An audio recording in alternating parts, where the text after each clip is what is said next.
days of me being cranky and hungry and wanting to eat donuts, and like after like 3 or 4 days, I like my body just kind of adjusted to like my new reality, and it really wasn't that hard to stay on track after that.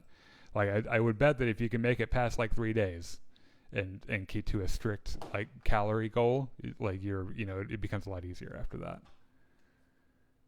I appreciate it. Thanks. Yeah, well, Sean, well, at least in my experience, just download a program like Lose It or MyFitnessPal.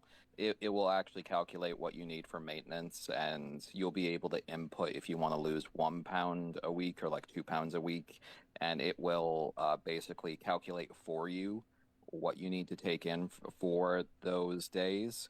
And I would do yourself a favor and buy yourself a food scale to weigh your food as well, especially when you're starting, because you can unintentionally eat a lot more than you think for certain meals. Also, companies have they have an incentive to lie about the number of calories in their food, so they'll be pretty dishonest on the nutritional labels. Like they'll say something like, like this food only has like 200 calories in it, but then you see that that's per serving, and that like a Pop-Tart is like 8 servings or whatever. So like in reality, you eat a Pop-Tart, it's not really this many, but you eat a Pop-Tart, it's way more calories than it says on the box. Right, I got you. So that's why the food scale is a great tool in your arsenal. Because they have to say what the calories are by the gram weight as well.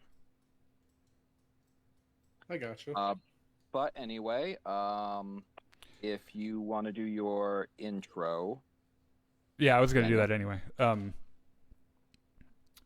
This is, by the way, our 7th episode. If you're tuning in for weight loss advice, you've come to the right place, because at least 2 of us have lost successful amounts of weight at one point in our life. That'll be another series that we start. Be another live streaming series we'll start. Is we should think of a Star Wars centered weight loss program. I'm biking 40 miles for 6 months every day. I'm actually a member of the the national. Hold on, 40 miles every 6 months every day. Every single day. So you mean 40 miles per day for 6 months? Yes. Not 40 miles, because what you said it was a 20 mile. Oh yeah, no. A 20-mile bike ride round trip each day. Yeah, I was like, wait a second, 40 miles for 6 months, one way, all in one day. So, yeah, I'd have to do math for that. I barely biked. Or maybe we do like a Jenny Craig. You guys remember that from the 90s? That like weight loss bullshit. We can do like a Jenny Craig themed or Jenny Craig-ish Star Wars like cookbook. That could be fun. We would probably get a cease and desist from Disney, I think. Like they would have. It would have to be unofficial. This is our 7th episode of the 2nd season of Gungans and Dragons, which is our weekly Star Wars, or well, I don't know, sci-fi tabletop RPG. We're going to start here in a second, but we have changed our podcasting schedule to Saturdays, and we did not have one yesterday. So the next episode of the Jedi Enclave Presents. Now, this is podcasting. Podcast will be a week from yesterday, and then our Game of Thrones Buzz Recap series will resume after that, which is my buddy Chris and I getting drunk, and I tell him what happens in whatever season of Game of Thrones we're on, which I think next week will be season 7. So you should check that out. On Monday, whoa, shit, that's tomorrow. Oh my God, hold on, I want to make sure this is the right date. Yes, yeah, okay. So tomorrow, I think like 9 o'clock in the evening, we'll be live streaming Star Wars Outlaws. So come by and check that out. That'll be fun. Brand new Star Wars game, not multiplayer, but looks pretty cool. And then we'll have Battlefront a couple of nights throughout, probably on the regular nights as well, Thursday, Friday, and Saturday. All right, Richard. All right, welcome back to Gungans and Dragons. We are here back in the universe of Traveler, as you all have finally signed up with Drynax to basically become pirates in hopes of riches, in hopes of wealth and position, in hopes of being etched within the legends of the Trojan Reach. Last session, you had a bit of planning together. You decided what you were fixing up on the Harrier with your current resources. You did, through the power of democracy, tapping on your screens and voting, decided on the name of your Harrier, which is now Salvation's End. And How then intimidating. and then you had How embarrassing. Wait, what did we decide on again? Salvation's End. Oh, so we didn't go with the clap, I see. It did get 25% of the vote, though, which is better than, like, RFK Jr. numbers there. Yeah, that is representation. And fewer brainworms. You all decided to split the party last session, where Slems and Gani McCor had a little bit of a to-do with the Star-Lord of Drynax in charge of the Star Forces as they are, where they sold their ships to get ready for their adventures as a pirate, whereas Slems got, privately got some money just deposited digitally right into his account because of Gani McCor's lack of personal computing devices. He got handed his cash in physical form, in hard currency, all 40 million credits of it. And because of an interesting role he had before while trying to find illicit black market anagathic drugs, he had found a quote-unquote dealer who located him in the hallway and started to take him off. And then Gani McCor, in the hallway, opened up this briefcase of cash, took out 2 million, and Slems was handed the rest of the money. Meanwhile, while this was going on, the other two members of the party, Ukluna and get everyone's character sheet. Ukluna and Andrew were interviewing potential crew members. So far, it has been decided for the Salvation's End that you would be hiring Billiam, an older Vogger engineer. That's Barbie. That's the Wolfman, right?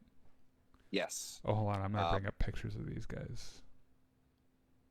Thank you. Not in Roll20 because I don't think I'm allowed to do that, but I'll just pull them up in the browser here. Cool. And then after Billiam, you have Barbie, who is the astrogator. She has the tattoos and the glowing eyes. And then you've confirmed so far as well, because he said he would work for free, and he remarkably managed to pickpocket someone after being asked to do so. Vim, the 18-year-old wannabe Navy cadet. I'm pretty sure he gave us his own wallet and said that he pickpocketed it, but that's...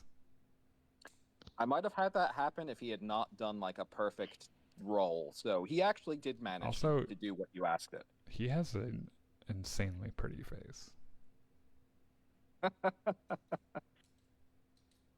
Well, just remember, he is 18. I think I was talking about the old disabled guy. Well, yeah. I'd go for it. That was one of the other candidates. But as you're speaking to all of these and you're trying to decide on your last few, you guys at the bar have gotten the call all of a sudden from Slems. Slems, do you want to paraphrase what you're yelling to them? Or don't Holy paraphrase. fucking shit, just dude. the whole thing. Danny just gave me a whole shit ton of money, and he just showed everyone here, get over here right now. Please. Where are you?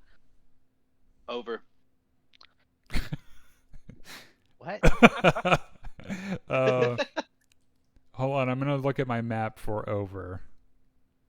Yeah, I don't see it on here. All right. So at this point, you have given the money to Slems. Your guide is now pulling at your sleeve, Gani McCore, and says, "Okay, the boss is ready to meet you. You coming now or what?" Can I roll an insight check against this guy? I mean, you already did and you failed. Oh, that's right. Sorry. Can you do it again? Well, he might have been able to if he had spotted like Slems, him kind of taking out a communication device and like contacting people, but you failed that roll as well. Oh, Sean, okay. just keep rolling until you get the number you want. That's gonna be my strategy going forward. I think technically that's considered cheating. I don't give a fuck. Yeah, I will count the first roll, and because failures can be very interesting. So are you continuing on with the guy, or? Yeah, I mean, So the only difference here is like so far you're trusting of this guy, but you're seeing Slems. What's Slems doing, as this vagabond is trying to bring Gani McCore to a second location? so I make direct eye contact with him, and I do the "I'm watching you" thing. Tagani? I mean, to me? No, you're not looking. You're Captain Oblivious. Yeah, you failed that roll. That's out of my hands, man. You don't see anything. Okay. Oh god, So, I'm blind. You failed your eyesight check. I'm looking at this kid making like you better remember our deal look, trying to not, bring attention to the fact that we both saw him hand me the briefcase full of cash. Can I try to go back into the building that we just came out of? So you left it. So I would say you're maybe 10 minutes away from that building right now. Okay, I'm making my way back to that building, and then I communicate this to Andrew you're going, and to Kuna. So you're gonna head towards the Star Guard barracks. That would actually put you further away from them right now. Yeah, absolutely, because I'm going for the safest distance, the shortest distance to safety, and for me that's 10 minutes in the other direction. Okay. So Gani McCore, are you going with the guy? Yeah, I mean, my character doesn't have any reason to distrust him, I guess. So I'll go with him. Okay. Okay, so you're heading there. You're going to notice as you head in that direction, the kid looks at you in the direction that you're going in. Okay. No. I'm gonna say, since Slems is hyper aware of this kid, he kind of notices this look back from the kid. You can do one more recon roll for Gani McCore now to notice something. Okay, 2d6, right? Let me look for Gani McCore. So Gani McCore, does he have recon? No, he does not. Does he have Jack of all trades? No, he does not. So this is going to be 2d6 minus 3. 10, so 7. Okay. So with a 7, you are going to not notice. Okay. Wait, actually, I'm going to roll. Maybe you could. Maybe he does this stealth roll badly. Oh, never mind. No. He did it brilliantly. Okay. Monty, you can make a recon check if you want. So Monte, I just want to say, if anything happens to my character, you don't have any pathway to a captainship. I what? have any pathway to a captainship. What do you mean by that? Well, if you're How is it- dead, how are you going to stop him from becoming captain? Well, because one of the others will probably be captain. Well, who says I want to become captain? Well, you did. I mean, I'm saying out of character. You want your character to become captain. I'm saying if my character dies, your character has no way to a captainship. I'm just saying that you think my character wants to become captain, Okay. both in game and in meta. So as of right now, my character just wants to survive a briefcase of $38 million credits. You think exactly what Monty wants you to think. He's Yeah. got you right where he wants you. Yeah. This is, but yeah. And either way, right now, I need to worry about the $38 million in this briefcase. And making in sure my that hands money right doesn't become someone else's money. Where are our character sheets pinned or no? No. I have copies of them here, and I sent them to you. I've just been updating them as we go along.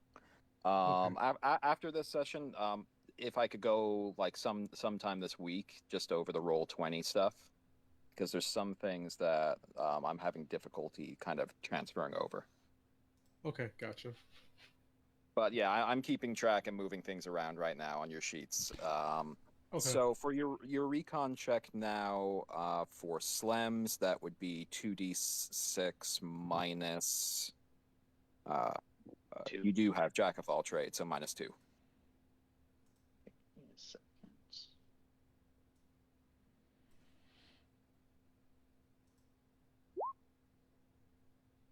All right, Seven. so all you notice is the look from the kid as you go away. Okay. All right, So- now That's enough for me to immediately change direction. Oh, thank you, Daniel. I got you, bro. all right, so Sean, you are moving along.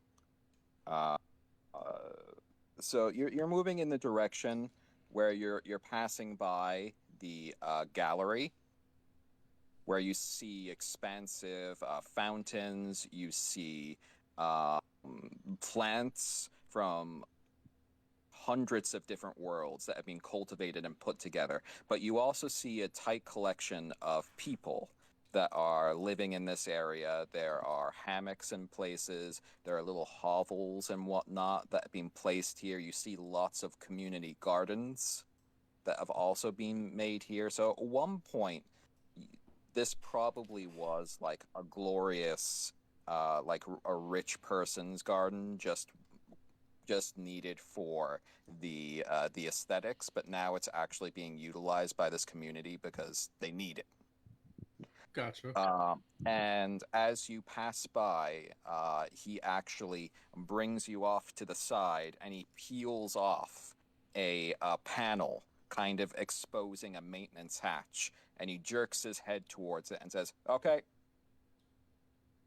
Could I? head down with me." Oh, okay. Could I talk to him before that happens? If that's okay. While you're walking? Yeah, if that's okay. Sorry. Sure. What are you saying to him? Well, so I remember you said he's in a gang. Do I know he's in the gang or no? No, Slems knows that he's in a gang. Okay. And how old? He looks like 18, you said? This guy, he looks more like he's maybe 15. Okay, and how is he dressed? Like raggedly, well off?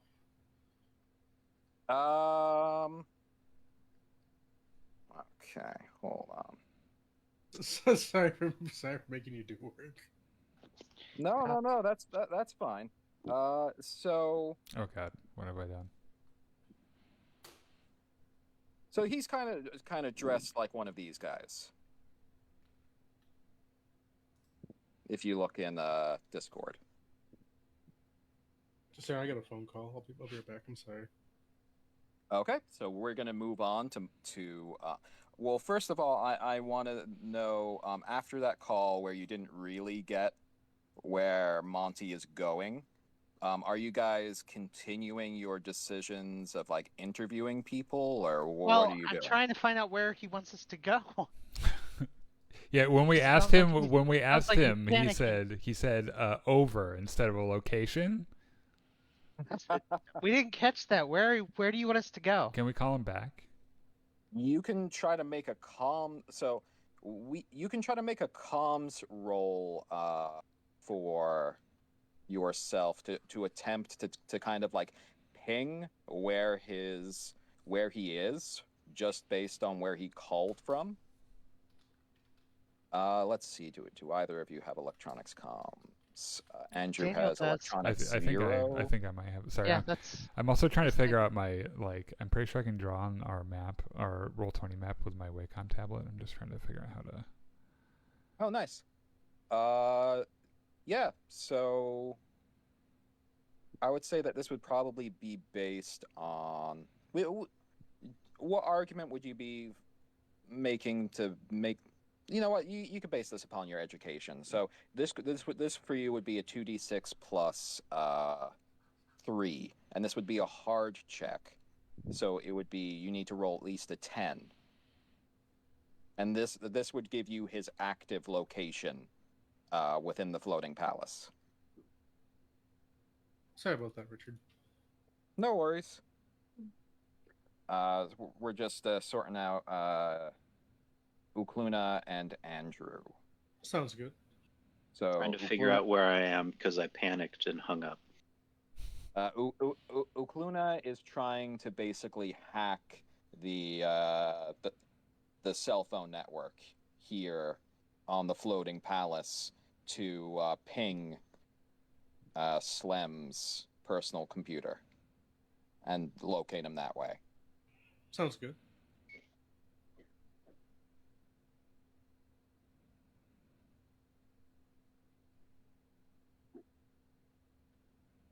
So whenever you're ready, Daniel, that would be a 2d6 plus 3. Sorry.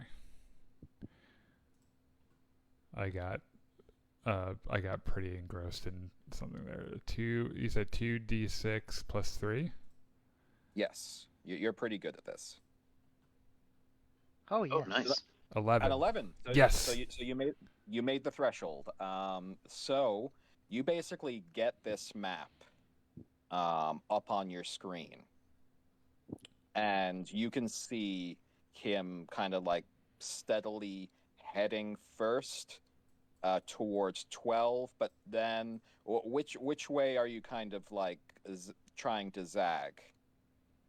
Hold on, it's hard to see the map in the You can zoom out or I circled your location in red. Yeah, I know. It's the little like face tags on D20. I can't move be able to them move it. on my screen. They're hard locked for me for I some should be able to reason. move the map itself, like zoom in and then scroll around. Yeah, you could scroll the map like down. If you hold right click, if you're on your phone, I don't know how it works. No. I've got a little tablet. It's not helping. Okay. All right, so I was you going could- for 12. I can see it a little bit better. Okay. But now I'm going to be going to 4, I guess. You're going to be heading towards the university grounds. Yeah. Are you going to be attempting stealth at all? No, I'm going to be attempting speed. Attempting survival. Okay. So it's going to take you about 5 minutes to hit that corner. Okay. To turn towards the university.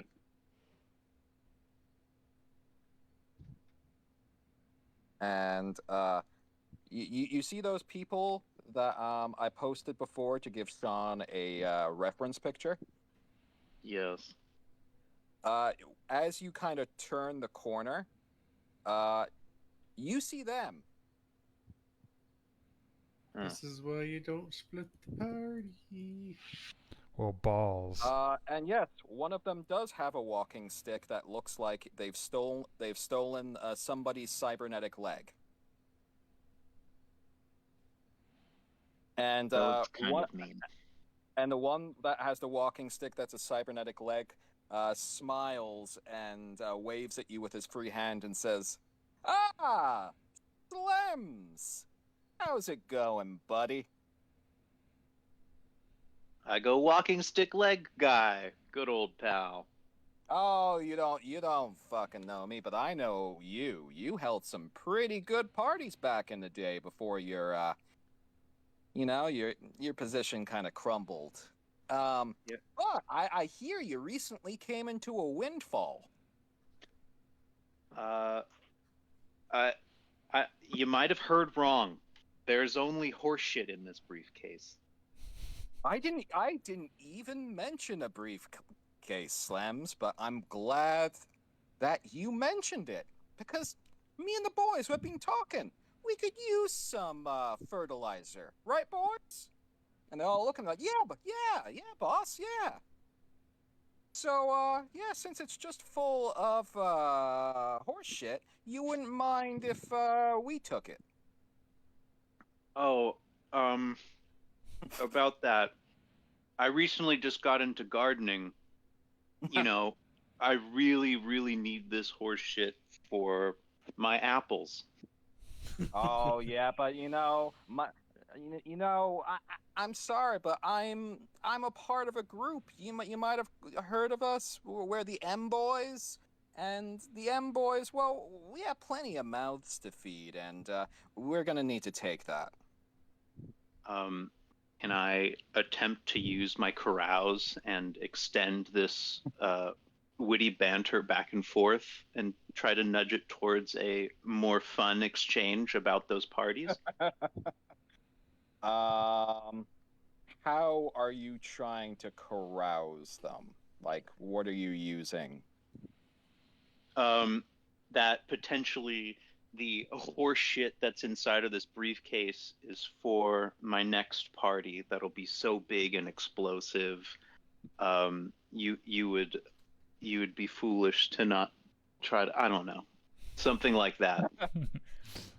So you're trying you to convinced me. describe a potential party to them of Yeah. how Yeah. of how a literal briefcase full of shit will be used to make the party great.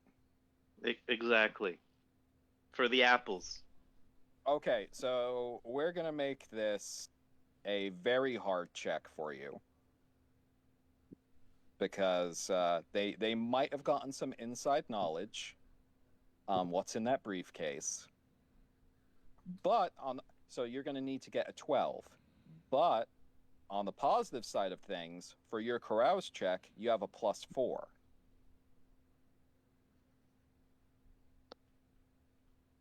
I mean, I've fallen on some really hard times, and I'm practically one of you guys now.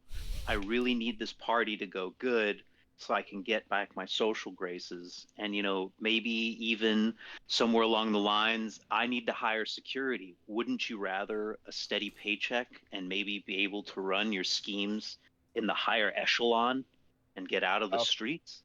Well, let's make your carouse check here. That's a business deal. Fuck. 9.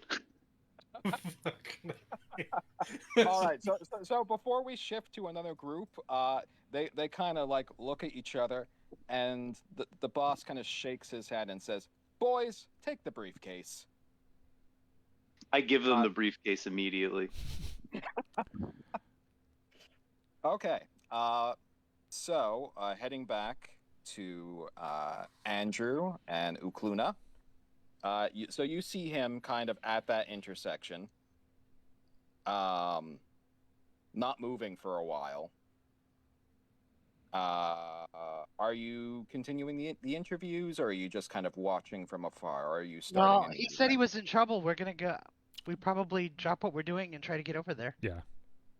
All right. So if you're going to run, it will probably take you, I'd say, about 25 minutes to get there. Like sprinting down the corridors and streets. I'm drawing a path right now. Is there a taxi?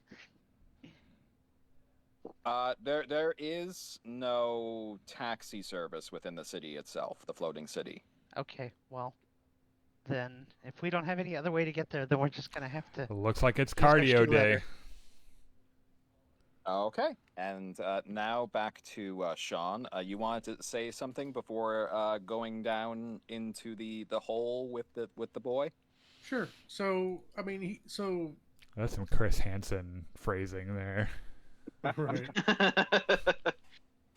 You gotta pay the troll toll if you want to get that boy's hole. You know, I'm just gonna turn around and leave. Richard, can you have a seat? I'd like to talk to you about something.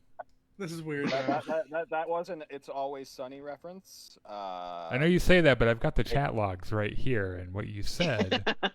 I gotta send you that clip if you haven't seen it. I apparently need to send you a clip of To Catch a Predator. Yeah, I love the episode where like that one cop is like in the ghillie suit. And he just tackles Oh, right, the because guy. they because they're cops, so of course they have to like put on a whole fucking like we're fucking commandos thing, even though they're Right. all like, you know, I don't know, mid 40s, 50s, like, you know, unhealthy, overweight, like old guys, you know. But like Right. they've got to have their fucking, they like bring a tank out and they have like their fucking tactical vests and shit. Fucking cops. But did you ever see the little like? Because I think Chris Hansen like won an award, and then like he parodied that with like getting tackled by a guy in a ghillie suit. Yeah. Did you ever? By the way, just random sidebar. You know why they canceled that show? I Uh was just gonna oh, say. wasn't it because they caught? Ironically, also with a political figure. Yeah. Wasn't it because like they caught like a like some Republican senator or something? Or- It was a politician. I can't remember what party they're part of, but he killed himself when he showed up. So Shot that's himself good, in the right? head. Well, not exactly, because he wasn't convicted of a crime. Oh, They were going to arrest him, but that man was. I mean, when you presume someone's innocent until they're proven guilty. There was a lot of mishandling of that too, because like they put him in charge of they put Chris Hansen like in charge of the sting when it should have been like a police officer or something. It immediately should have been handed off to Yeah. the FBI. Yeah. Or I something. got you. Okay, well, Sorry, we watched a lot of drunken To Catch a Predator when I was in college. It was kind of a pastime. No, it's. I mean, I like it. There's, I don't know. There's just something kind of cathartic about it, knowing they're catching. Oh yeah, I mean no, they're all fucking gross. Don't get me wrong, but like none of them deserve to die. yeah, the most that I ever saw of Chris Hansen was the parody on the Boondocks. Oh right. I like to call him Chris Handsome. Chris. Yeah. The thing that always cracked me up is that he would ask every one of them, "Do you know who I am?" And he would get like kind of offended when he would get someone who didn't know who he was. Because a lot of people are like, "Yeah, you're Chris Hansen. I'm about to get arrested," but like a lot of people are like, "No, I don't know who the fuck you are." And Chris Hansen's like, "Oh, okay, well, just go get arrested then." It kind of reminds me of those game shows where like. Also, just also other random sidebar. Chris Hansen is also a piece of shit, and there's a reason he's not on TV anymore. Not as bad as the people he was chasing after, obviously, but he's also not a great guy. Oh, why? What did you do? He had a bunch of fraud stuff, like he was like defrauding people and like writing bad checks and like, yeah, he's kind of a piece of work. Anyway, we should continue our. Yeah. So, sorry about that. So you're not going into the hole now after he opens up the panel? No, I was making a joke when you said that whole. Oh, okay, thing okay. That started that tangent. So what did you want to say to him? Boy hole, I think is how we got there. Yeah. So, seeing how he's dressed, I guess, like, because like he's wearing like clothes that are like kind of like larger than him, right? It's obvious he's wearing kind of like ill-fitting clothes, kind of. Or like. Oh yeah, I mean, when you first met your contact, this is kind of what they were dressed like anyway. Okay, gotcha. So. Some of them were dressed better, but this guy like told you he's kind of like the messenger boy. Right, I gotcha. So I'll be like, hey, so kid, or And to be honest, you've been taking illegal anagathics now for what, over a decade? I think so.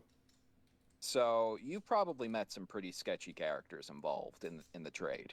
Gotcha. This is my main point for not saying anything, because I figured if you're dealing in like these things, you'd already know. Maybe you already know this kid, so Gotcha. I Are didn't you feel are the you need to. are you trying to hedge why you didn't run to his defense? Sounds No, like I'm it. just saying. Well, I mean, I have to meta hedge. Now Is this that I've what been like now that meta called out? like if he makes it back to the ship, why the fuck didn't you come save me? I thought it was your friend. I thought they were your buddies. Yeah, you guys look real chummy. But essentially, I'm gonna say to the kid, I'm gonna say to him, hey, if you're interested in another line of work, I'm I'm putting together a crew to You fucking Boy Scout. He kind of looks up at you before kind of like opening up the panel, and he says, gee, thanks, mister, but a little bit unprofessional for you to be trying to snipe me from my current boss while I'm working." Oh, I mean, he's open to the position too. Like, the more crew the better, We'll hire him too. Well, I'm sure you can mention it to him. Okay. All right, yeah, I'll follow him into the elevator. It's not an elevator. He opened up a panel in the side of the corridor. Oh, okay. And, As a whole. and you're gonna be going down like a maintenance hatch. Oh, can I slide down it like a slide?